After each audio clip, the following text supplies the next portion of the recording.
Hi, I'm Margaret, and today I'm making chocolate brioche. I thought, for a bit of fun, let's make them heart-shaped, as Valentine's Day's coming up. And I'm using Nutella for the chocolate layer. It makes a great filling for this. The only thing I need to do with it is to add a little bit of coconut oil. This just thins it out and enables me to spread it to quite a thin layer. I always think the best way of eating brioche is with a beautifully steaming cup of hot coffee. Dunked in, of course. So let's see what else we need for the recipe.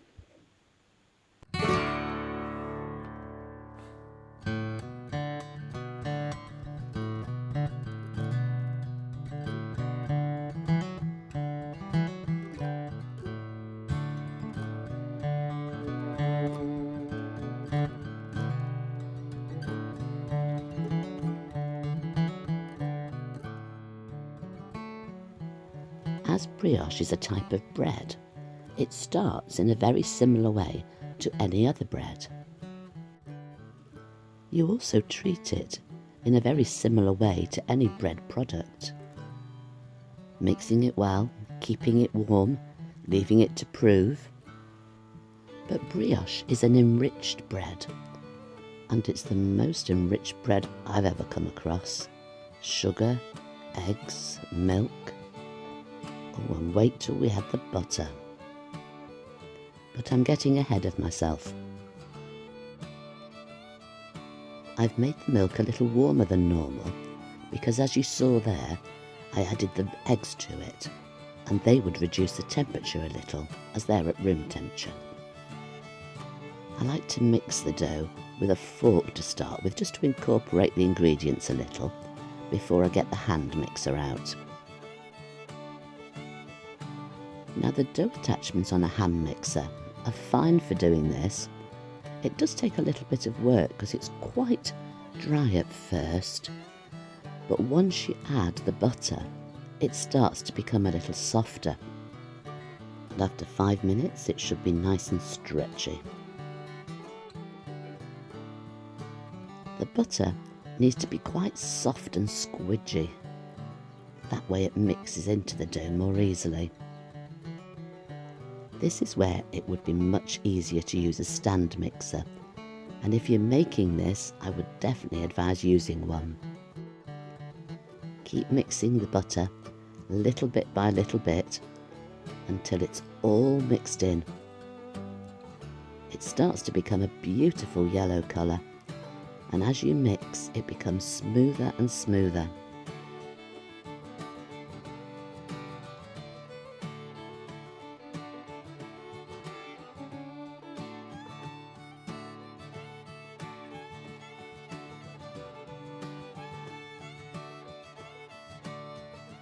Let's pop the last few bits in now.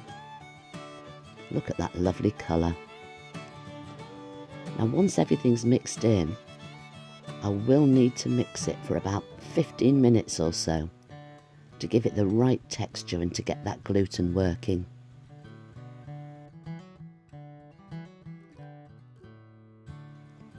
There we go. Look at how beautifully glossy it's become.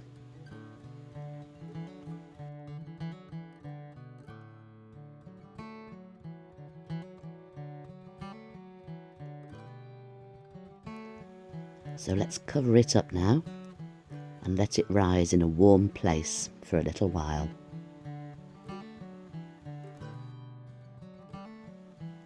It should be doubled in size. Let's get it out of the bowl now onto a floured surface.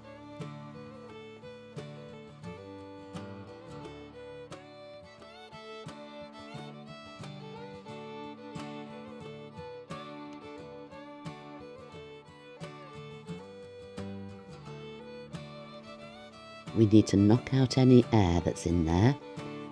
I like to give it a good punch on top of the board. Lots of flour on my fingers, just to make sure all that air's gone.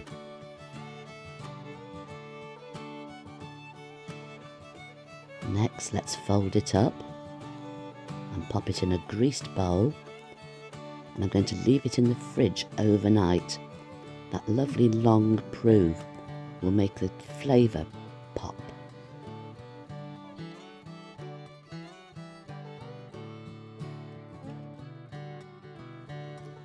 Let's cover it so it doesn't dry out.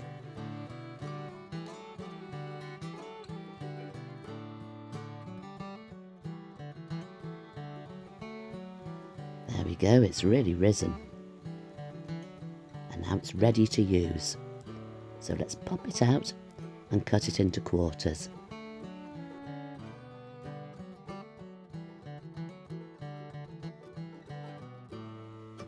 A quarter of this dough will make 2 brioche buns, and I'm going to pop the rest back into the fridge to keep cool while I'm working on it.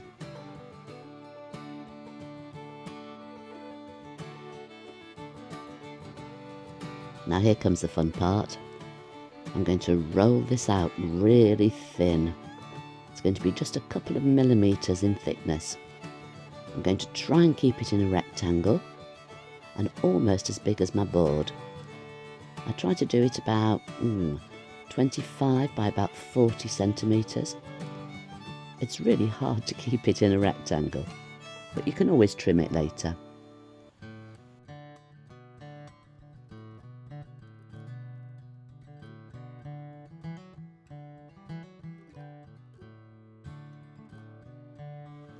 That should be about it. Just need to trim those edges now. It's easier to roll if the edges are completely straight.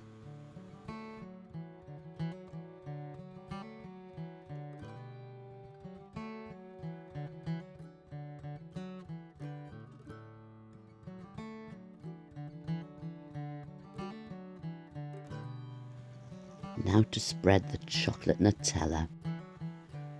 It spreads best at room temperature, so leave it out of the fridge for a little while.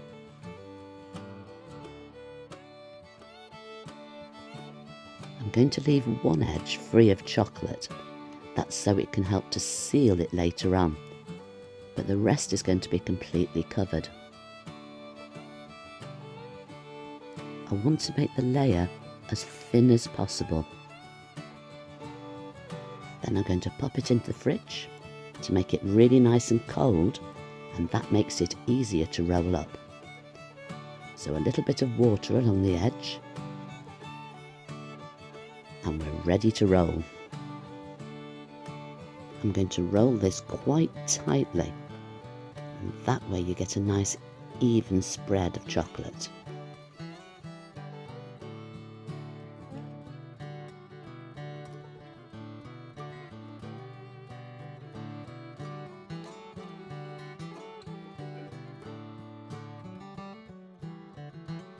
Then give it a roll just to tighten up the dough.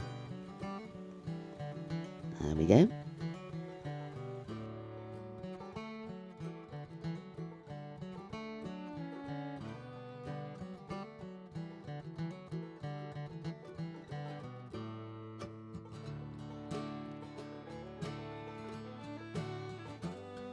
I'm going to split each half down the centre and leave about 2–2.5 centimetres at the end.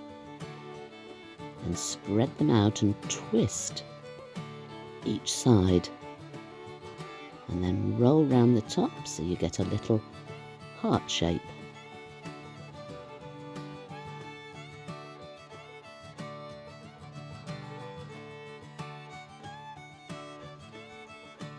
Pinch the edge together at the bottom. You might need to even cut it a bit, just to get that little pointy bit at the bottom of the heart.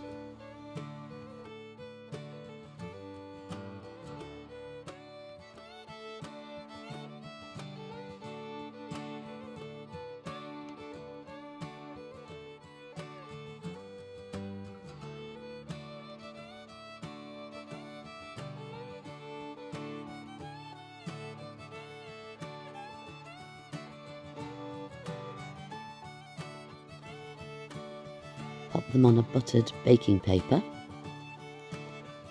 and then I'm going to leave them to prove somewhere warm.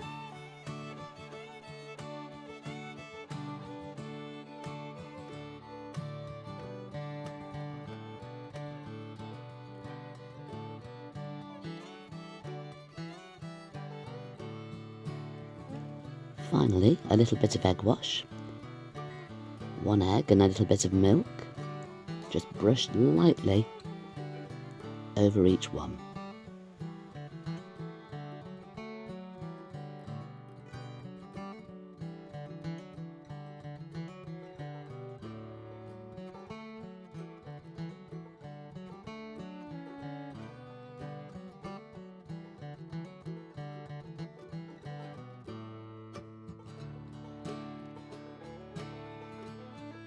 And there we go.